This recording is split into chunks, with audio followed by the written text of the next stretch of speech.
Kumusta po kayo mga ginigiliw kong tagapakinig? Muli po ay narito tayo para sa isa na namang kwento ng kababalagan. At tulad po ng dati ay hangad ko pong lagi na sana'y abutan po kayo ng pagtatanghal na ito na nasa mabuti pong kalagayan, ligtas sa anumang uri ng kapamakan at karamdaman.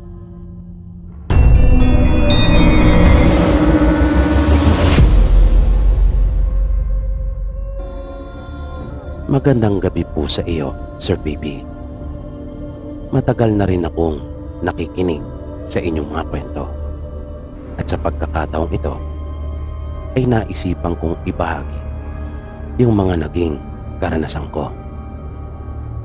Bata pa lang po kasi ako, ay may mga naranasan na po akong kakaiba. Mga pangyayaring talaga pong nagpasindak sa akin. Una na nga rito, nang minsang maiwan ako sa bahay namin. Nag-iisang anak pa lang nila ako noon at kalilipat lang namin ng bahay. Unang beses pa lang ako tumuntong sa bahay naming iyon ay talaga namang kakaiba na yung pakiramdam ko. Mayroon talaga sa bahay na iyon na hindi ko gusto. Pero hindi ko naman matukoy noong mga panahong iyon kung ano. Basta ito yung mga bagay na hindi ako komportable. Ito yung pakiramdam na hindi nagpapapanatag sa akin. At nang minsan nga akong maiwan sa bagong bahay namin na yon, ay pinaramdaman na talaga ako. Mga 3:00 pa lamang iyon ng hapon at bigla na lang bumuhos yung malakas na ulan. Kasunod noon ay bigla rin nag-brown out. Ito yung mga panahong madalas ang brownout sa buong bansa. Pagkamatay ng ilaw ay bigla na lang ako nakarinig ng isang malakas na pagkalabog doon sa itaas na bahagi ng bahay. Bali 2 palapag po kasi yung bahay namin. At yung malakas na pagkalabog na iyon ay nasundan ng mga yabag na may isip mo talagang mayroong tumatakbo doon sa itaas. Agad akong kinilabutan dahil doon na habang naghahanap ako ng kandila ay talaga namang ang bilis ng pagkalabog ng dibdib ko, pagkat patuloy kong naririnig yung mga ingay sa itaas ng aming bahay. At kahit kasi hapon pa lang noong mga oras na iyon, ay akalain mong gabi na dahil sa sobrang dilim ng buong kapaligiran. At ang mas ikinasindak ko pang lalo ay yung pagkakaroon na rin ng ingay doon sa may hagdan, na tila ba iyon ay nag-aakyat panaog. Kaya halos mataranta na ako sa paghahanap ng kandila.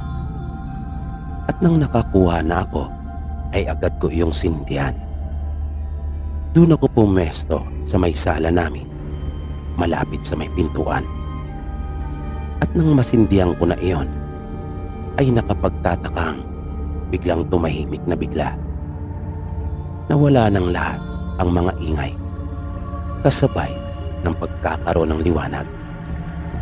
Iyon yung unang pagkakataon na nakaranas ako ng ganon.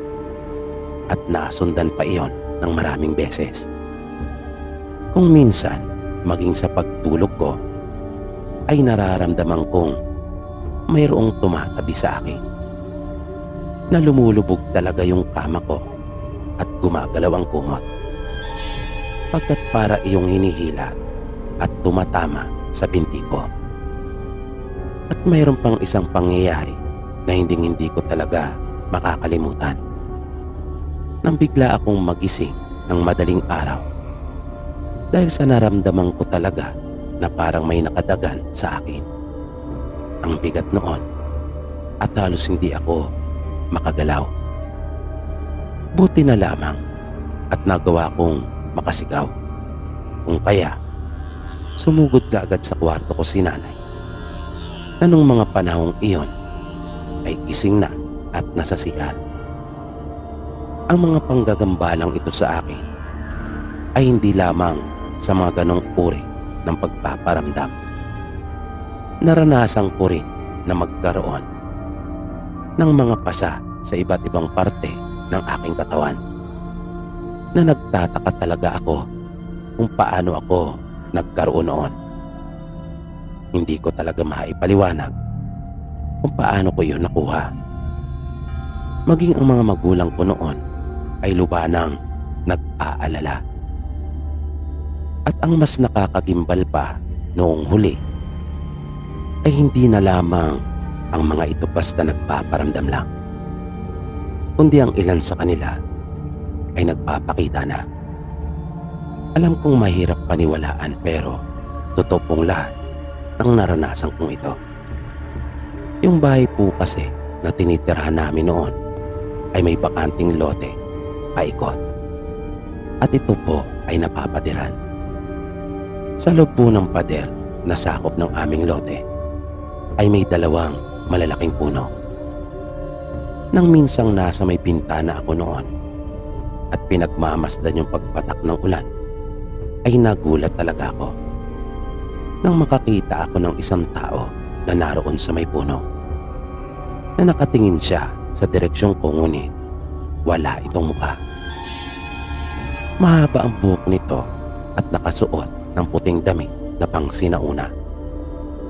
Ang isa ko pang naranasan sa bahay na iyon ay nung minsang maliligo ako at papasok na sana ng banyo, nang bigla ko nalang makita ang isang kamay na may mahabang sugat at dugo na humawak sa pinakagilid ng pinto at isinara iyon. Kung kaya dahil sa matinding takot ay hindi na ako nagtuloy pa at nagtatakbo ako papunta ng sala. Ang pinakahuli kong naging karanasan ay nang minsang galing ako sa paaralan. Hindi maganda ang nararamdaman ko noong mga oras na iyon, kung kaya matamlay ang aking katawan. Pagpasok ko ng bahay ay dire-diretso ako at paakyat na sana ng hagdan nang makita ko sa may itaas ang isang babae na naroon at nakatalikod, na nakasilip ito sa pagitan ng kanyang mga binti. Dahil sa pangyayaring iyon ay tuluyan na akong nagkasakit. Kahit ipinagamot na nila ako sa doktor ay walang naging pagbabago. Gumaling lamang ako nang kanila akong patingnan sa isang manggagamot na kakilala ng mga magulang ko. Ngunit hindi maganda ang sinabi nito. Pinayuhan niya sila nanay na kung magagawa naman namin ay lumipat na lamang kami ng bagong matitirahan dahil nanganganib umano ang aming mga buhay. Kaya nagsikap ang mga magulang ko na makahanap agad ng bago naming malilipatan. At matapos ang ilang araw ay lumipat na nga kami. Masayang masaya naman ako pagkat sa wakas ay mapapanatag na ako at hindi na magagambala pa ng mga masasamang espiritu at elementong iyon. Pagdating namin sa bago naming bahay ay sabik akong makita ang bago kong magiging kwarto. Kung kaya dire-diretso ako sa itaas, bit-bit ang isang karton na naglalaman ng ilang mga gamit ko. Bigla ko itong nabitiwan at natulala nang makita kong muli yung babae na naroon sa pinakataas ng hagdan, nakatingin at nakatalikod sa akin. Nakayuko ito na nakasilip na naman sa pagitan ng kanyang mga binti, na tanging mga nakakatakot lang niyang mga mata ang nakikita ko, pagkat natatakpan ng ibang parte ng kanyang mukha ng nakalugay niyang mahabang buhok.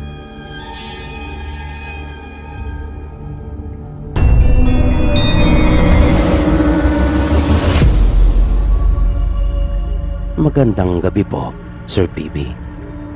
Tawagin mo na lang po ako sa pangalang Raymart. Nais ko lang din pong ibahagi sa inyo yung naging karanasan ko nung bata pa ako.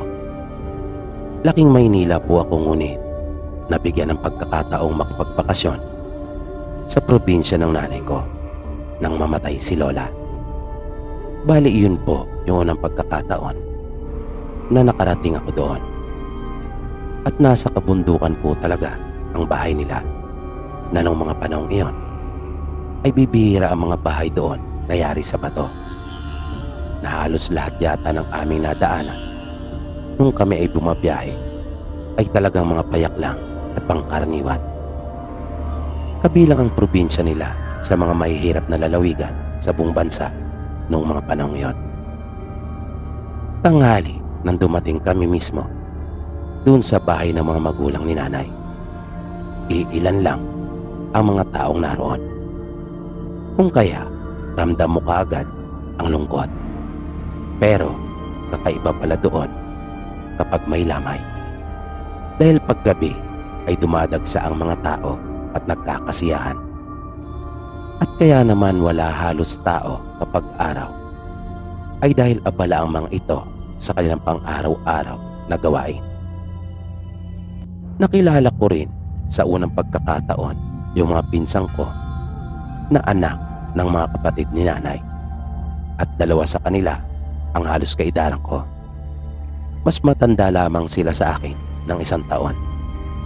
Ito ay sina Nognog at Ipe. Sila kaagad ang nakapalagayang loob ko. Nasa ika-6 na baitang ako noong mga panahong iyon, habang sila naman ay parehong tumigil pagkat mga walang hilig sa pag-aaral. Unang gabi namin doon ay niyaya nila akong dalawa sa isang lugar. May isinama pa sila noon na 2 babae na mga kaedaran lang din namin. Habang parami ng parami yung mga taong dumarating, kami naman ay pasimpleng umalis at pinuntahan yung sinasabi nila sa akin. May dala kami noong isang flashlight at lampara dahil walang kuryente doon sa kanila. Halos may kalahating kilometro din yung nilakad namin bago namin marating yung sinasabi nila. Pagdating namin doon ay nagulat ako nang bumungad sa akin ang isang kubo matapos naming sumuhon sa mga nagtataasang halamang ligaw na naroon. Bali, hindi iyon tanaw mula sa daanan. Napapalibutan pa iyon ng mga nagtataasan at malalaking puno. At doon sa loob ng kubo ay mayroon ng nakahandang inumin na nakalagay sa isang galon. At mayroon ding 2 piraso na inihaw na isda. Kaya malinaw na sa akin kung ano ang aming gagawin doon. At dahil gusto ko ring maranasan iyon, kung kaya hindi na ako tumanggi pa ng kanila akong alukin. Maging yung 2 babae ay kasali. At talagang magaganda sila, na naibang bigla ang aking pananaw pagdating sa mga probinsyana, pagkat maging ang kanilang mga kotes ay magaganda rin. Nang bigla na lang natigil yung aming pagtatawanan nang maramdaman naming umuga yung kubo.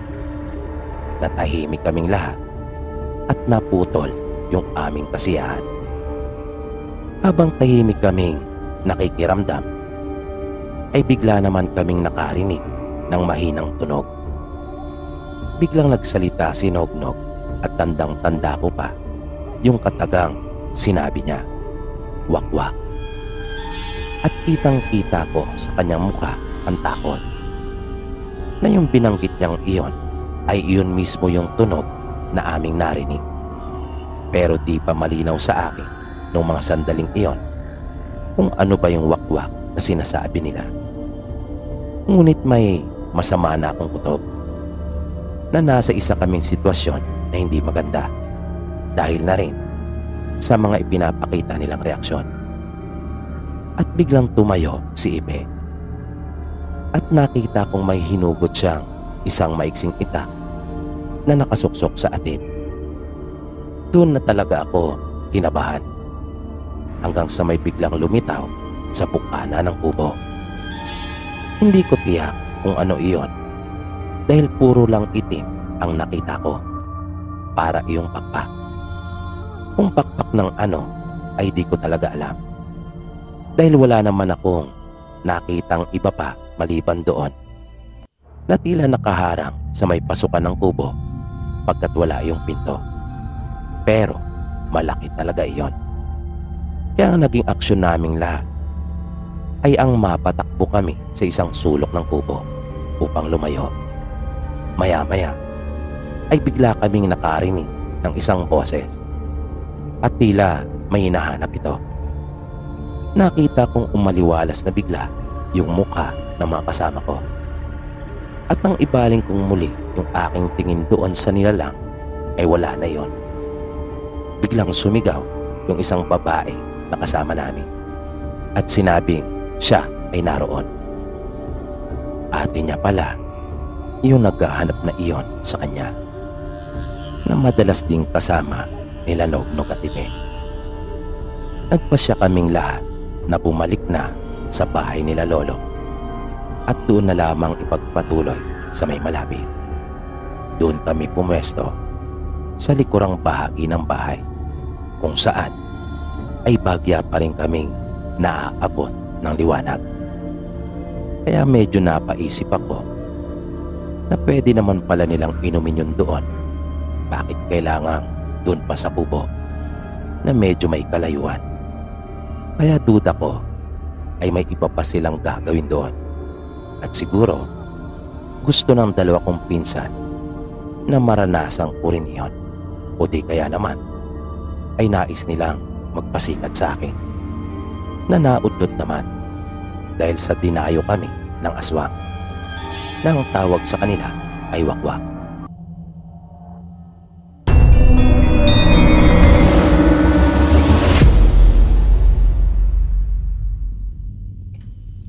Magandang gabi po sa inyo. Ako nga po pala si Red. Isa rin ako sa inyong mga tagapakinig. Naengganyo akong sumulat sa inyo para ibahagi yung karanasan ng kapatid ng mama ko. Dahil na rin sa mga narinig kong kwento mula po dito sa inyong channel.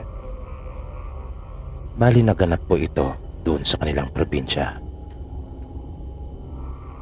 Mayroon po kasing nililigawan noon ang kapatid ni mama na si Tio Narding.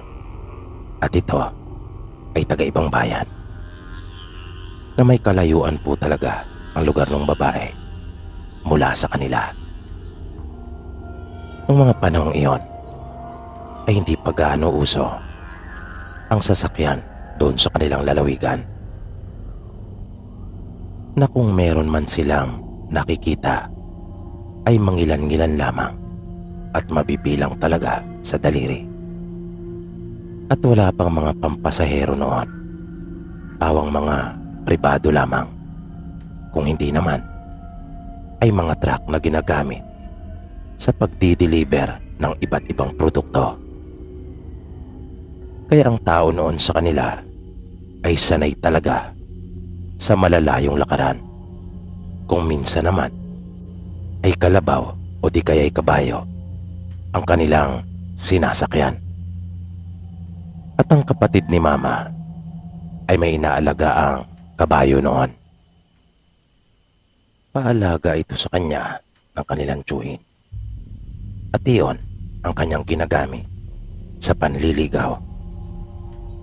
Ayon sa kwento ni Tio Narding, nang minsan siyang magpuntang muli sa bahay ng kanyang nililigawan, ay may nakasabay siya na taga-roon lang at kababaryo ni Mila. Ito yung dalaga na kanyang pinopormahan. Na nung huli ay nalaman pa niyang magkababata pa ang mga ito. Nang dumating siya ay hindi naman na nagtagal pa yung lalaki. Umalis din daw ito kagad. Na tinanguan lang daw siya nito nang siya ay makita na naninigarilyo sa labas. Gumanti lang naman daw siya ng ngiti dito at kanya pang initian bilang pagpapakita na hindi siya galit. At hindi naman talaga iyon binigyang pansin ni Tio Narding. Sabi pa niya, hindi rin siya nailang o nabahala. Naisip niyang bahala na kung sino sa kanila ang siyang mapipili. Katwiran pa niya, kung hindi ukol ay hindi bubukol. Na ang ibig niyang ipakahulugan, kung hindi para sa iyo, kahit anong pagsisikap at pagpupumilit mang gawin, ay hindi talaga mapapasa iyo. At si Tio Narding, ayon na rin sa paglalarawan ng nanay ko, ay talagang mabait. Pasensyoso ito at napakalawak ang kanyang pangunawa. Pero maprinsipyo talaga itong tao. Pumasok na siya sa bahay at bumati ng isang magandang gabi sa mga naroroon. At nag-usap na sila ng kanyang nililigawan. Nang magpaalam siya ay gabi na. Hindi nga tiyak ang eksaktong oras nung mga sandaling iyon. Pero ginabi na talaga siya ng gusto. Dahil sa napasarap ang kanilang naging pag-uusap. Wala namang problema. Dahil sa may dala naman siyang flashlight. At sanay na rin naman itong lumakad ng gabi. Nang nakaalis na siya sakay ng kanyang kabayo, ay hindi niya pinatakbo ang alaga. Sa halip ay malumanay lang umano ang ginawa niyang pagpapalakad dito. Ayaw niya kasing puwersay nito at baka naman masyado nang mapagod. Dahil kanya na itong pinatakbo nung siya ay papunta pa lamang. Pagkukwento pa niya, pasipol-sipol pa siya habang binabaybay yung daan. Nang biglang mayroon siyang narinig na sumisingit sa pagitan ng kanyang ginagawang pagsipol. Pero nagpatuloy lang umano siya at hindi nagpahalata. Ngunit medyo hininaan niya ng kaunti yung kanyang pagsipol. Nais niya kasing masiguro kung tama nga ba ang kanyang narinig. Dahil parang huni talaga iyon ng aswang. At sa ikalawang pagkakataon ay muli nga niya iyong narinig. At hindi nga siya nagkamali. Huni nga talaga iyon ng aswang. Dahil doon ay naging mas alerto pa siya. Aminado siyang nakaramdam din ng kaunting kaba pero hindi siya nagpadaig sa takot na kanyang naramdaman. At habang nagpapatuloy siya ay napapansin niyang sumusunod iyon sa kanya. Kaya naisip ni Tio Narding na talagang siya ang pakay nito at hindi basta napadaan lang. Ipinagpatuloy pa rin niya yung kanyang pagsipol habang patuloy na naglalakad yung kanyang kabayo. Patay mali siya lang siya. Pero nakahanda na sa anumang pwedeng mangyari. Nang bigla na lang huminto ang kanyang kabayo at ayaw nang magpatuloy pa. Kahit na anong utos niya dito gamit ang kanyang mga paa, ay ayaw talagang sumunod nito. Bahagya pa nga niya itong hinagupit sa tagiliran upang mapilitang sumunod. Pero ayaw talaga. At sa halip na umabante ay umaatras pa ito. Kaya kinutuban na siya ng hindi maganda. Naalala niyang bigla yung ibinahaging kwento ng kanilang lolo tungkol doon. Na kapag ang kabayo ay biglang kumilos ng ganon, ay siguradong mayroong masamang elemento na humaharang sa dinaraanan nito. Ayon kay Tio Narding, talagang nanindig ang kanyang mga balahibo nung mga sandaling iyon. Pero pinaglabanan niyang pilit ang takot, kung kaya hindi siya nalito o nataranta. Ginawa niya yung turo sa kanya ng kanilang lolo, kung kaya mabilis siya naglabas ng lighter.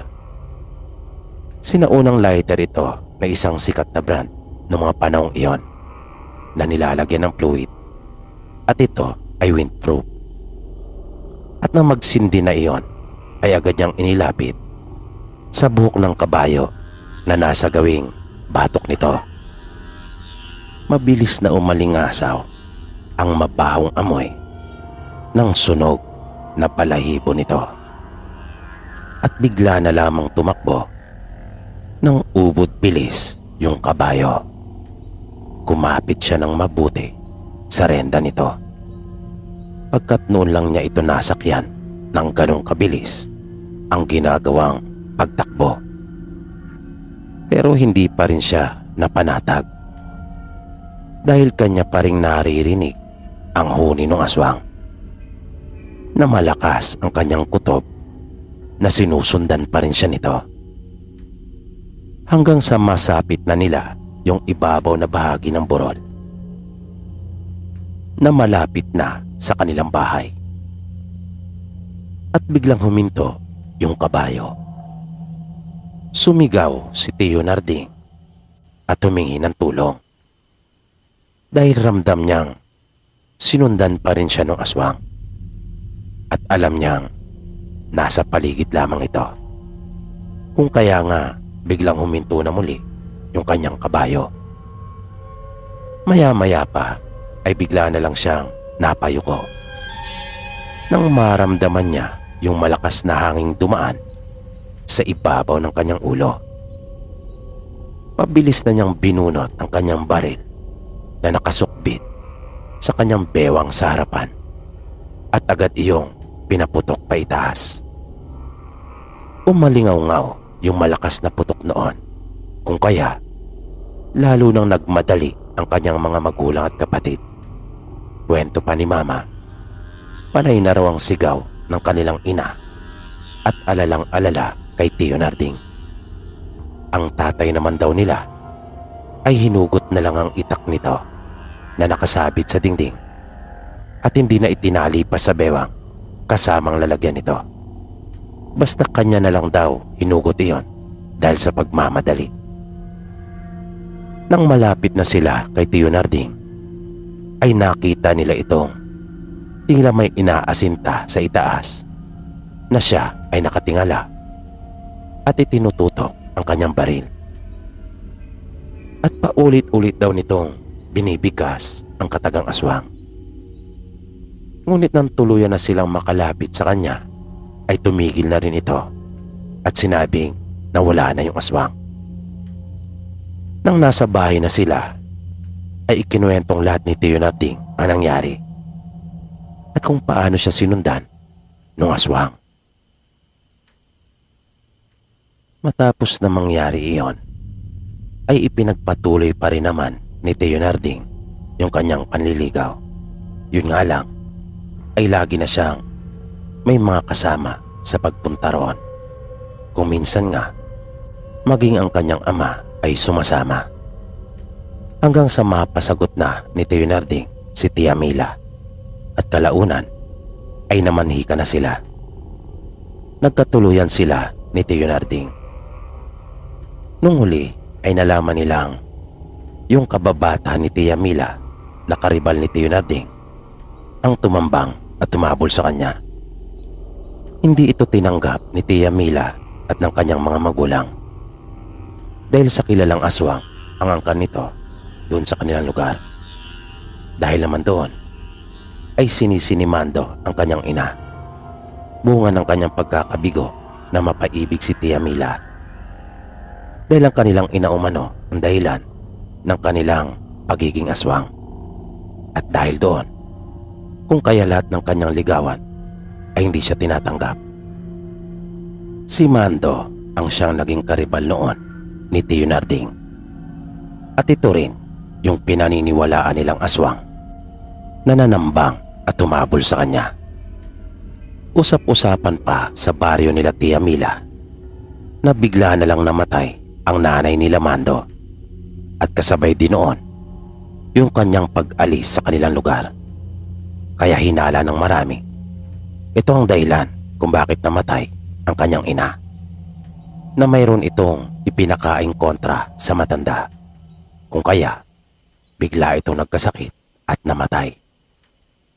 Matapos mamatay ang kanilang ina, ay isa-isa na ring nagsialisan ang mga kapatid ni Mando doon, at mula noon ay natahimik na ang kanilang baryo. Dati-rati kasi ay lagi na lang may mga nangyayaring kababalagan at palagi may mga nagkakasakit ng biglaan at namamatay. Bukod pa sa mga nararanasan nilang pagpapakita mismo ng aswang na nag-iiba-iba ito ng anyo. At iyon na nga, nang tuluyan ng mawala doon ang pamilya nila Mando, ay natahimik na ang kanilang baryo. At hindi na rin sila nakakakita pa ng mga hayop na may pambihirang laki kaysa sa karaniwan. At natigil na ang mga hindi maipaliwanag na pagkamatay ng kanilang mga kababaryo.